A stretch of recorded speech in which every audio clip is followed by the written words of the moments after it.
Informasi berikutnya dari sebuah pesawat tergelincir dan terbakar di Bandara Aming Garu Ilaga, Puncak, Papua Tengah. Akibat insiden ini, aktivitas penerbangan di Bandara Aming Garu Ilaga ditutup.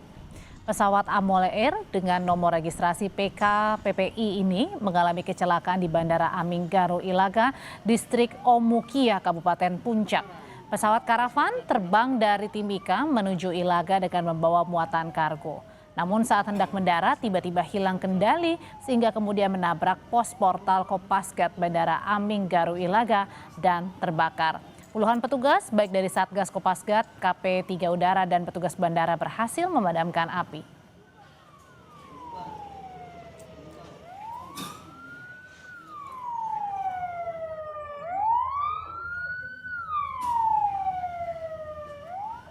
Selain di Ilaga, kecelakaan pesawat juga terjadi di Bandara Moses Kilangin Timika. Pesawat dengan jenis PAC 750XT ini tergelincir di ujung landasan Bandara Moses Kilangin. Pesawat dengan rute Kabupaten Puncak ke Timika diduga mengalami kegagalan mesin saat akan mendarat. Tidak ada korban jiwa dalam insiden ini. Pesawat bisa segera dievakuasi sehingga tidak mengganggu aktivitas penerbangan di Bandara Moses Kilangin.